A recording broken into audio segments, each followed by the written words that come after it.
Hi, I'm Paula. And I'm Gina. And we're doing a van conversion on this beautiful machine. Behind us. Let's tell you about how we got hold of the van. So, we used to have a burnt orange Mazda Bongo. Absolutely loved it. Had it for 7 years, absolutely. Loved it to bits. And twist of events led us to purchasing this beautiful van behind us. Tell us how we got it. We lost the door key.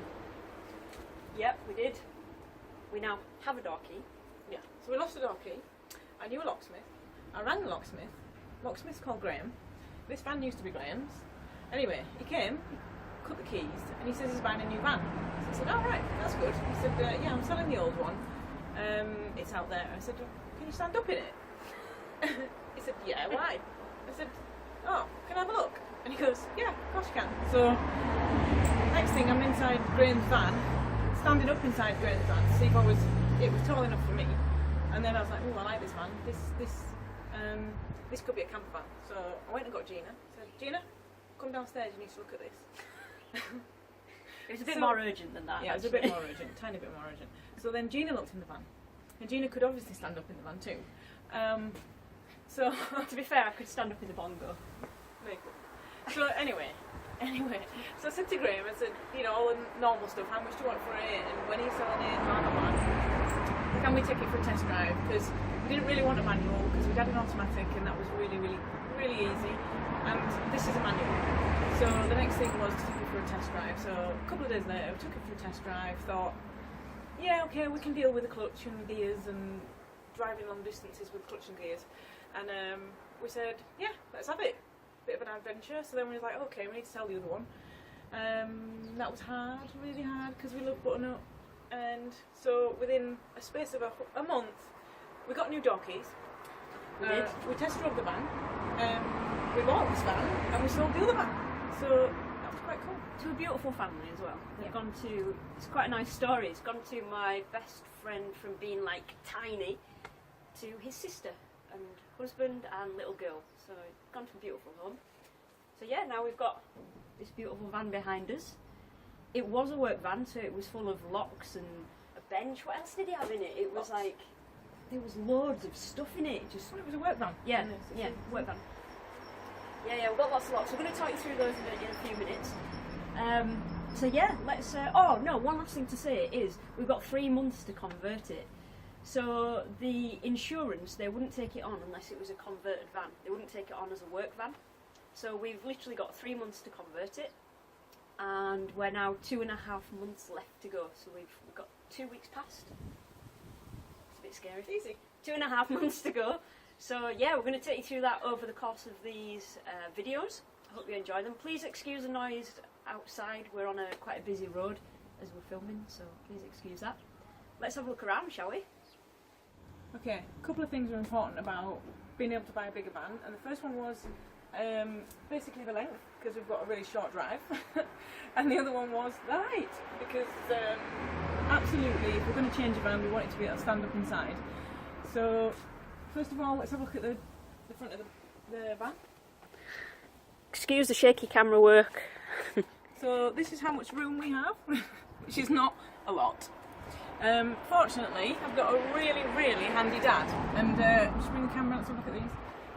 He made us some gates a long time ago, so that they swing in and they swing out, which means the gates can basically manoeuvre in any direction we want them to, which is very important on this side, because these gates, these 2 doors, have to fit around the side of here. Let me show you the gap, if I can. Can you see how tight that is? So these gates are a fabulous addition. So yeah, tight at the front. Let's show us the back, Paula. We have about 1 centimetre, maybe a couple of millimetres there. Ta-da! I think that's quite cool driving myself. Can you see the bumper? It is touching. It's all good though. It's intentional. Right, so show us inside. Right, so Might need the key. I need to stand up. First of all, this is a slam lock, so we can't just open the door. So this is extra security from Graham, The locksmith. the locksmith, because obviously he would put all this in the van. So basically,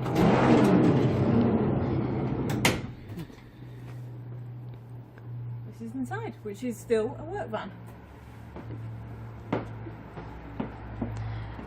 So you can see, stand up! Roof. Bit fuzzy, but I think you can see that Paula can stand up. But I only have this much space. So when we... Just don't grow. Yeah, I can't grow. I can't put heels on, which is normally okay. And we have to put things on the roof, so it has to be low profile. And also we have to insulate the floor, so it's probably going to make that much room, which means I'm going to have about that much room above my head. Definitely no heels. Yeah, definitely no heels. It's alright though. So that's the inside and that's the height. So why do we want a bigger van? Well, the thing is we both want to travel more and really want to explore definitely more of this country. We want to go to Ireland, we want to go to France, all the nearby countries basically, and that's difficult in terms of holiday, and we really want to take our work with us. So it's essential to have a van that we can stand up in and that we can work from. Really key factors. So I've got my own business and we help other business owners who also want to be location independent, so we're specialists in technology that enables that. And you've also got your own business? I do, I have my own business. I'm an author and a coach, and the work that I do is based around helping people to release their inhibitions. So it's around breaking down the beliefs that they're not good enough, that they're, I don't know, an imposter, that comes up quite a bit. Yeah, so releasing conditioning, old beliefs, all of that kind of stuff, and I can take it on the road, which is brilliant. So that's the plan. We do the van up and we go and travel and hopefully share our journey with you. Hope you enjoy it. So let's have a look round the van. We'll physically show you around what we're starting with, so you can see the conversion as we go. Yep. Let's do it. Okay, come inside the van. So this is the van as it stands, and it's literally a work van. It's almost an empty shell, but not quite. So there's some bits that we are about to remove. So these panels here need to come off because they are what we're going to use long term. We're going to do something very different. This is a bulkhead. It's what's divided between the back of the van and the front of the van, and that's very normal in a work van. There's a storage space up here. Don't know if you can Just get jump in up and see if we can see and that. have a look. Oh yeah, we can, yeah. So this will stay here. This will be a really cool storage shelf, and it'll be lined, and there'll be all sorts of things going on. Today's job is to get this bulkhead out and to get these panels off. Can we just have a quick spin round so people can see?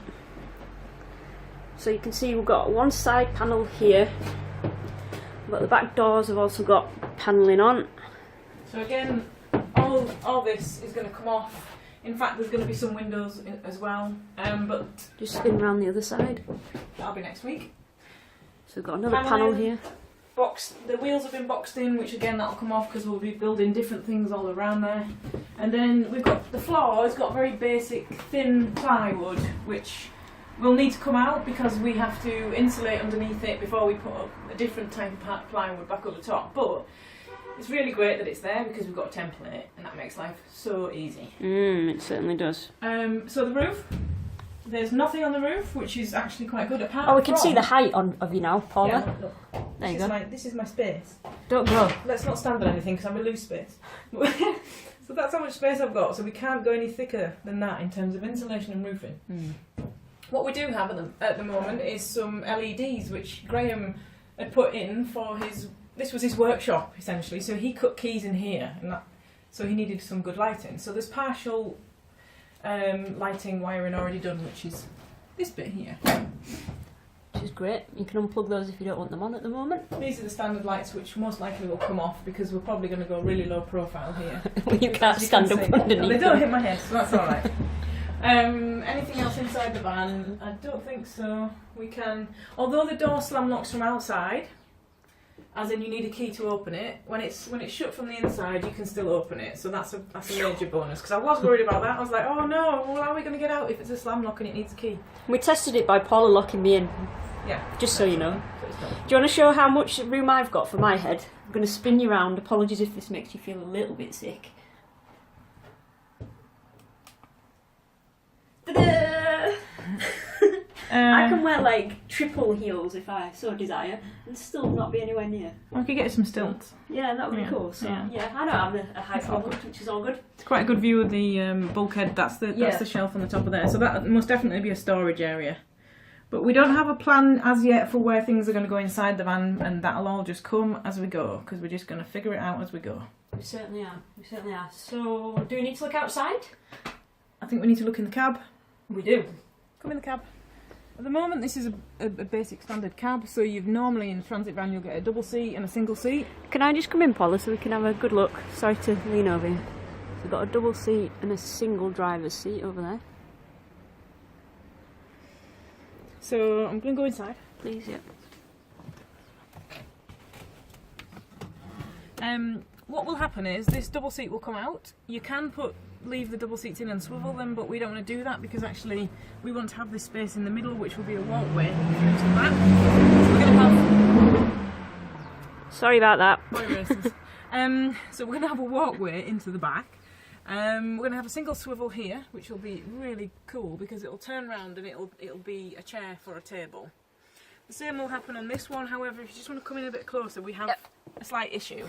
So when you do a swivel seat, you need to make sure there's nothing in the way, and we currently have a handbrake in the way. So we've already looked at this, and apparently you can buy a lowering plate for the handbrake, so we'll be doing that.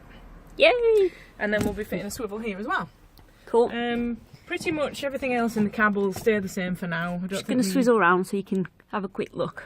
Don't think we need to change much going on there. We have funky things going on, like there's big cupboards, and obviously very useful in a camper van. The more storage you can get, the better. One thing that we haven't said, Paula, is what type of van it is. Well, it's a transit van. Well, yeah, I mean like the technical stuff. Okay, so it's a short wheelbase transit van. It's a Mark 7 and it's a T300. We couldn't get a long wheelbase just purely because of the drive. As much as we would absolutely have loved a long wheelbase, we couldn't. So we have a short wheelbase. It's front wheel drive and it's manual. Ideally we wanted it automatic, but you know, you've got to live with some compromises. So we've got a manual. And this is the van. And this is the bulkhead from the inside. So this is coming out today. Yeah. Whoopee! Subject to the screws not being too tight. So yeah, that'll come out and we'll be able to see through. One thing we do need to mention that we haven't mentioned is Paula is a genius at DIY. Gina is not. So I'm going to be learning lots of skills as we go. Paula's going to be kind of directing and saying, right, this is what we need to do. And when I can't do it, I pick up the phone and say, Dad. Dad. So you may see Paula's dad on quite a few videos as we go through this conversion. I don't know if he'll speak very much, but he'll be in the background. You might see him at one point, maybe 1 or 2 points. Yeah. So yeah, I just thought that was important to share. We've not done this before. We've not got experience in any kind of way, shape or form. So yeah, if we can do it, anyone can do it, I guess. You just have to give it a go. You work it out as you go along. You certainly do. That's my ethos. So we need to get going anyway. We need to get on with it and start doing some work. And we've got some locks to take out. In fact, we might need to mention that briefly. Yeah. And we're also totally powered by plants. So here is breakfast. We've just come back from the gym. I'm going to down that and then we're going to get going. What do you want to say about the locks? So one of the first jobs that we're getting done is we're going to get some windows put into the van. It's personal choice with windows. Some people get all windows, some people get one window, some people get none because they don't want the vans to look like camper vans when they're off grid. For me, it's all about the light. So there's a compromise between having probably half windows and half panel to keep some privacy. And actually, the most important thing inside is if you've got all windows, you've got nowhere to put shelves. So we're opting for half windows. But what does that mean? What's half windows? Okay, so this is one panel. This is another panel. So that's a window. That's a window on other vans. So half means we're going to get this one and the opposite one. Yeah. Not this one and not the opposite one. Yeah. But we are going to get the 2 back doors. Yeah. To keep more light. Can't really show you that, unfortunately, but the other option is also considering is to get small panel windows put up here. However, there may well be an awning coming off here, so that's still a thought process. We'll figure that out as we go. So one of the jobs we've got to do today is this lock is sitting right in the way of where the window pane goes, which is a problem because they're really loud cars. Sorry. This is a problem because the windows are low profile, they're basically flush to there, so it's going to hit that. So we have to get this out, which is easy. not easy, but you can get it out easy enough. Problem is, it leaves a hole. So then we have to figure out what's the best way to fill the hole. And we've got 2 of these to do because the one in the back door. Oh yeah, we've got more in the back door. Look down, it's this one here. That one's not so bad. Can't quite see it, but yeah, we can see where your finger's pointing. Yeah, apologies. The van is parked so tight to the wall that it's hard to show you that. Yeah, so that one's a lot more low profile than this one. But anyway, we have to take these off today, so we can get the windows on Friday. Yeah, so we're booked in for windows on Friday, and we've got the electrics being done by a really cool guy in a couple of weeks' time. The rest of it, we're doing. Yeah. So today we are on with locks, bulkhead and panels. That's right, panels inside.